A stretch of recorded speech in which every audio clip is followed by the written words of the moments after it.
Hi, how you guys doing? This is retired command site major Ed Centeno from Edson Consulting.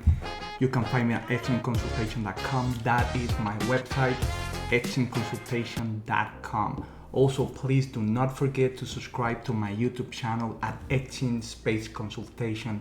Again, Edson Space Consultation, and do not forget to hit that bell so you can get my videos when they come up and you can stay updated. A disclaimer, I do not represent any government entity. This is completely a consulting business. I do not represent the military or any other government entity. This is based on experience, okay? I have 28 years with the government. I did 25 in the military and also still working with the federal government in law enforcement. We're gonna have a great video, so please stay tuned. And we're gonna talk about Federal Employees Retirement System, also known as FERS, but we're gonna talk about disability retirement. Again, we're gonna talk about disability retirement on the Federal Employees Retirement System, also known as FERS. This is a great topic because we're gonna cover more towards law enforcement, and I'll cover that here in a second, because I think a lot of employees that work in law enforcement on the federal side need to know this information, and there's a lot of lack of information in this topic. Even though it's the same process for all FERS employees if they are applying for disability retirement, but I'm gonna be doing this video more driven towards law enforcement, okay? And those are in the special provision or a special provision retirement plan, and those include law enforcement, air traffic controllers, and also those with 6C law enforcement cover retirement positions. I talked about that before. I will put the link of that video when I am done with this video. So we will cover 3 important points before you consider to submit your packet or actually apply for disability retirement under FERS. But first, let's define what FERS disability retirement is. Disability retirement provides income to federal employees if they become disabled before the age of 52. That's what this disability retirement is, okay? If you become disabled before age 62, you're entitled, if you qualify, to start drawing your retirement. Not completely, I will cover that, how much you will get in percentage later on the video, but that's what pretty much is. I mean, it provides income for federal employees if they become disabled before the age of 62. Where does the money come from? The money comes from the Office of Personnel Management, also known as OPM. Now let's cover 3 important points before you consider to apply for disability retirement under FERS. Point number 1, eligibility. Let's talk about eligibility, okay? Before you consider to apply. You must have completed at least 18 months of federal civilian service, which is credible under Federal Employees Retirement System FERS. You must also, while employing the position subject to retirement system, have become disabled because of a disease or injury for useful on and efficient service in your current position. The disability must be expected to last at least 1 year. So the condition that you inquire, it has to last at least 1 year. Also, your agency must certify that is unable to accommodate your disabilities or medical condition in your present position. This is really important. I'm gonna go in depth over here in a second. So pretty much is the agency, what did they do to actually to accommodate you, to give you another position, to actually to rather transfer you to that position because you cannot perform your duties anymore. So now let's make a difference. Like I said, this is the same requirements and qualification, but there's a difference in accommodations when we talk about law enforcement positions and non-law enforcement positions. We have to make this difference. Think about the requirement of a law enforcement for the job, the duty, the wearing of the body armor, the qualifying with a firearm, the psychological effects if you get injured by any means. I mean, you get in a shootout at work. So what accommodation the agency is going to do for a law enforcement versus any regular FERS employee, for example, a mission support, a clerk, a secretary, the kind of work that they perform is different. That's the reason I said, how do we make that difference? And this video is more towards law enforcement. So it's going to be harder for the agency to actually to accommodate you as a law enforcement because of the time of duties that you perform. Not only that, there's also requirements that you have to perform, like for example, I just said it, weapons qualification. So if you have any injuries that happen, how they're gonna accommodate you, so it's a little bit harder.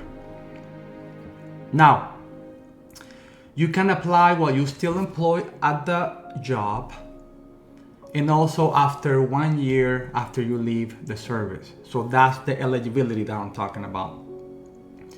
Important point number 2 is the pension calculation. What do I talk about the pension calculation? Because a lot of people might ask this question, is it worth it to actually to apply for disability retirement under FERS, and how much money am I gonna get? Because that's a big question. In any retirement, you're gonna lose a lot of money. Most times you're gonna lose more than 50% of your salary. Not talking about military pensions, talking about FERS over here. And in law enforcement, some of the positions you only get 34% unless you go over the 20 years. And we can talk about that in a later video. So how much will you get approved if you get it approved, if you get your application approved by OPM? So the first 12 months, if you qualify, you will receive 60% of your high 3. What is your high 3? The last 36 months of your job, what was the highest amount of money that you got in the last 3 years? That's pretty much what the high 3 means, okay? So you're only gonna get 60% for the first year. For the first 12 months, you're gonna get 60% of your salary. After the 12 months of the first year, up until age 62, it's gonna drop from 60% to 40% of your high 3, okay? And this is all the way up to age 62. At age 62, they recompute again, and your disability rating changes one last time. Your pension will be recomputed using the regular FERS retirement formula, but your years of service, you get to count all the years you work for the federal government and all the years you receive a disability pension up until age 62. So when you do the math and you calculate, you'll be surprised how much money you will get after you get the 40% and you wait at 62 when they recompute, because they're gonna recompute your years and you will get whatever you were gonna get if you did 20 years plus everything after counts, okay? And I'm gonna read it again. Years in service, you get to count all the years you work for the federal government and all the years you receive a disability pension up to age 62. Now, you can talk about the 1%, the 1.7%. Again, that has to do with your retirement plan, and you need to find out which one is it. That's the reason I bring up the 6C retirement positions, cover law enforcement positions. The air traffic controllers could be different. So you need to find out what retirement plan are you in, okay? As part of your disability retirement, you must apply for Social Security disability. It does not mean you're gonna get it approved, but it's part of the process. You have to apply for Social Security disability. It's part of the process for you to apply for disability retirement on the FERS system. If you get it approved, when I'm talking about Social Security disability, the first year it will be reduced by 100%. So in other words, that first year you're getting 60% from OPM from your agency. If you get approved your Social Security disability, you will not get any money the first year pretty much.